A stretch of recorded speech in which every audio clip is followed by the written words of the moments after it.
Hello, friends. This is Eric, the mind control guy. I gotta try to make this a little quick. I gotta get going. I gotta run to St. Louis today.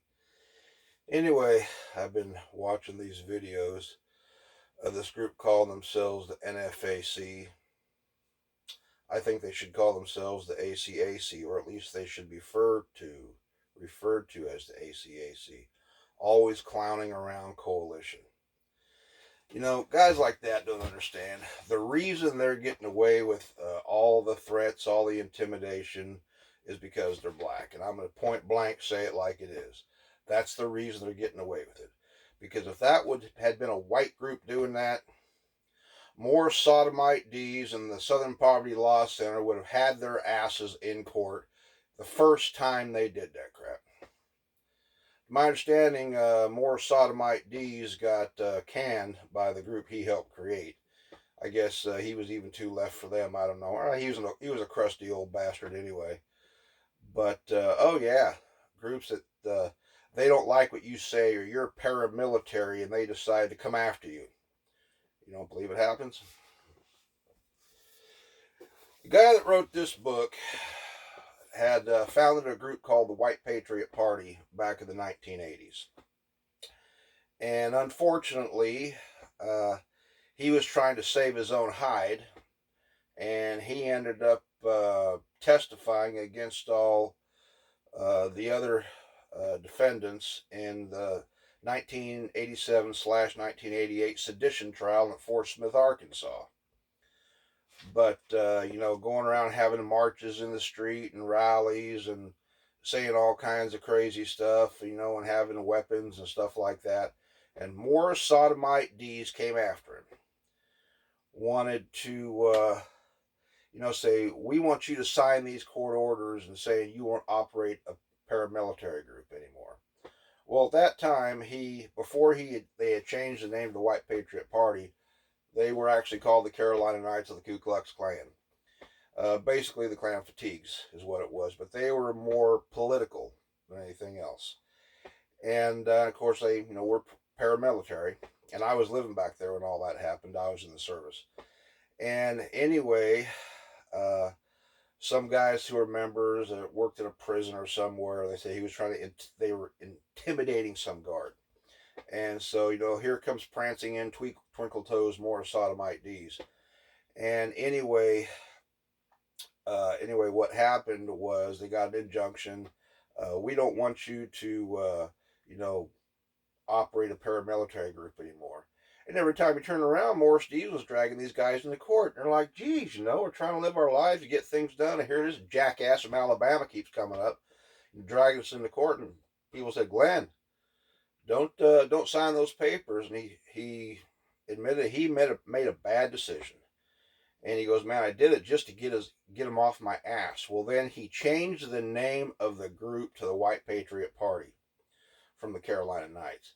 And he figures, hey, that group applies to them. It doesn't apply to us. We're a totally different group. No. Anyway, Morris Dees filed one of his chicken shit lawsuits, and the group ended up disbanding in 1986. And because they're a white group. The Black Panthers going around saying, you're going to have to kill some crackers. You're going to have to kill some of their babies. Dirty Knees D's won't touch them. The worst he does is he labels them a hate group. And that's the extent of it.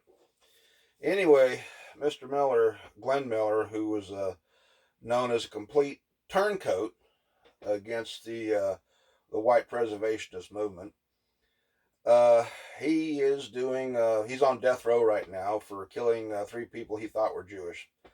And so he wrote this book. And Glenn testified against his own people. He did wrong. He did a lot of wrong things. He did a lot of bad things. And everybody condemns him.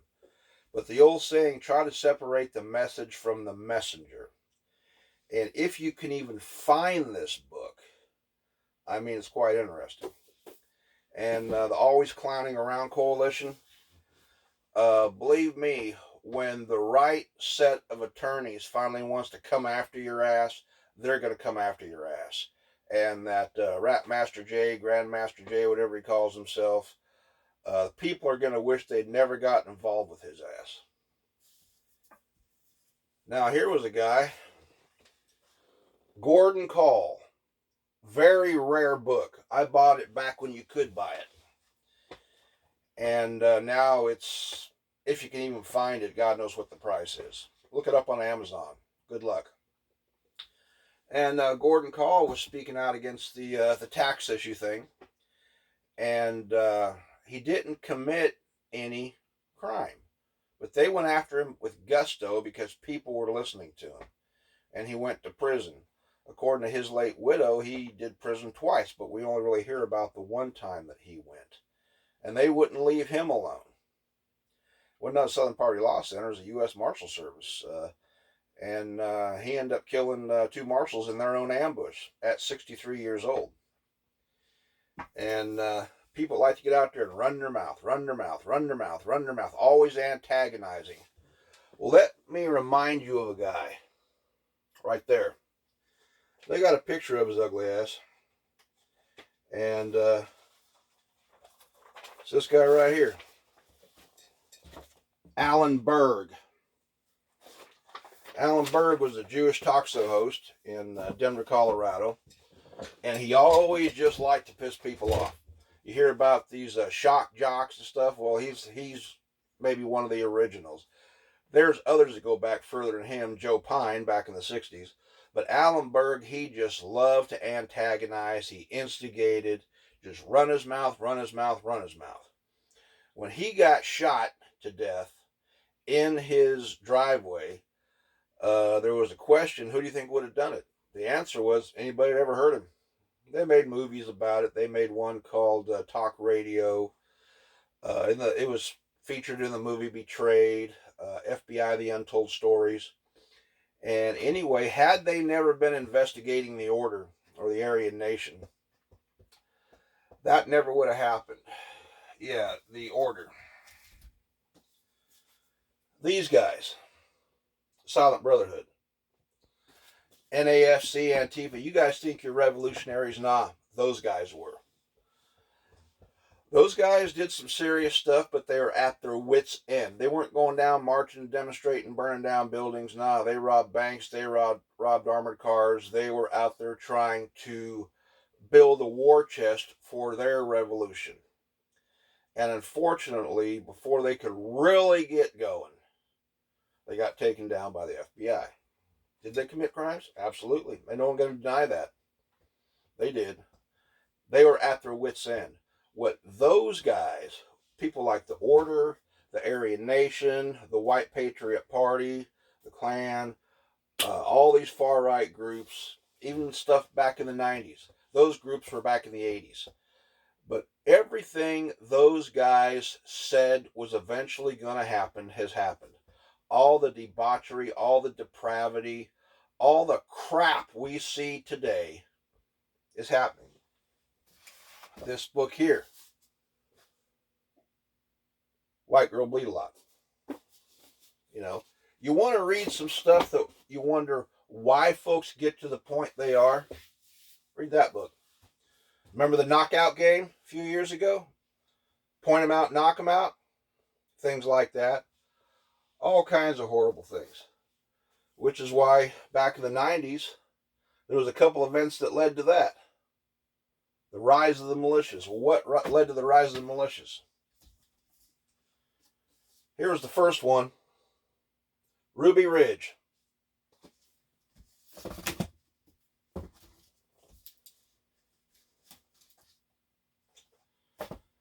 Here's another one. Waco. Number of books written on it. Some you're lucky if you can even find them. The group Antifa today, well, the Communist Workers' Party back in the 70s was the Antifa of their day. Always trying to start crap, always going around causing trouble, always trying to pick a fight, until they picked a fight with the wrong group. Codename Greenkill.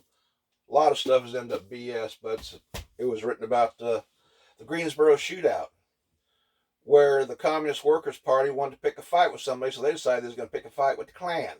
It just happens that particular Klan group, they were a bunch of older guys. A lot of them were combat vets. One guy was a former Marine, one guy was a former Green Beret, and these guys had combat skills. The Communist Workers' Party didn't have any skills. They were just a bunch of antagonists, about like Antifa is today. They they interrupted a Klan function, and then turned around later on, a few months later, decided to have a Death to the Klan parade.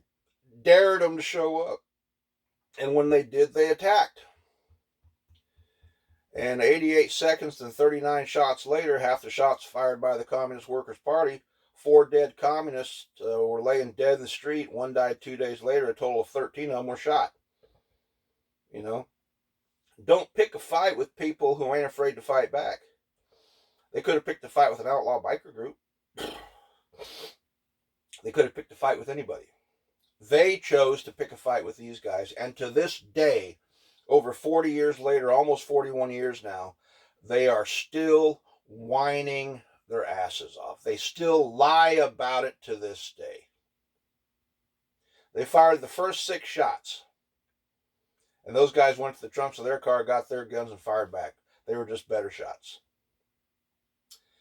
Before I go, all this stuff going on today, Antifa, BLM, the Always Clowning Around Coalition, they call themselves the NFAC, but I don't. Hell, they're trying to say, oh, this is how you use a weapon, blah, blah, blah, blah, blah. And then we're all ex-military. What were you, cooks? What were you, supply? Any private right out of basic training knows how to use a M16 a lot better than these clowns are. I mean, the guy said, oh, see that? You just shot somebody. You chambered the round, you dumbass. That Rap Master J or Grandmaster J, whatever the hell his stupid ass name is, he don't even know what the hell he's doing. He's just running his mouth, antagonizing. Matter of fact, I wouldn't be surprised if he was some undercover agent setting people up, getting everybody to join his group, and eventually everybody gets taken down, just like happened in the White Patriot Party and some of these other groups. Anyway, all this stuff going on today, well, this is what it's going to lead to. The left hates this group, and even some on the right hate that group. The Turner Diaries. Why do they hate that group? Because it was prophecy in the making.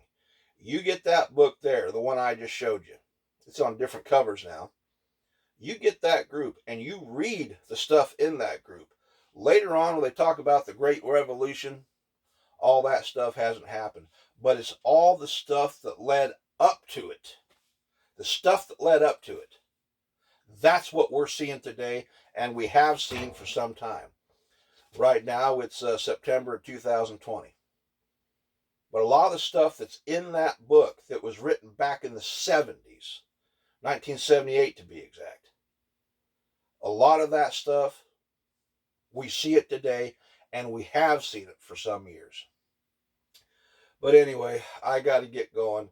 It's just, seeing this Always Clowning Around coalition, and barking real loud, and talking all their tough shit and all that. It just made me think about the days that any white group out there that even said a fraction of what they said would have been drug into court and would have been sued into bankruptcy and homelessness. Or maybe Dirty Knees Deeds would have thought up some other BS charges to level against them. And get other people in prison and make deals with them to say things against these guys that might not even be true. That's the way Dees operated. For over 40 years, that's the way he operated. He's a crusty old bastard now, and I don't know if he's still alive, but last I knew he wasn't with the Southern Poverty Law Center, but so what? He's already made his millions. But what we're seeing right now is the beginning, what leads up to the long prophesized Second American Civil War. And the last one's going to be like a schoolyard skirmish by comparison. It's getting ugly. I tell people, you better be prepping. You better have your toys. You better have your food, water, beans, bullets, Band-Aids. And you better know who you can trust. Because these bastards out here doing this stuff, you never know when it's going to come to your town. Antifa burning down people's businesses. We're anti-fascist. Well, if they really knew what the word actually meant, its original meaning, yeah, I guess they're against working people. They're against businesses. That's why they're burning down businesses. Because the original definition of fascism, was free enterprise. Free enterprise, entrepreneurism, small business grows into a big business. Working people, somebody's an entrepreneur, they got an idea, they start a business, they build it up, they employ people, people are working, commerce is going on, everybody's happy. And Antifa's burning them down. And the leftist bastards who are in control, they're going, good job. And who's teaching them this? All these college professors and all these high school teachers and stuff. The very communists that Joe McCarthy warned us about over 60 years ago. I gotta go.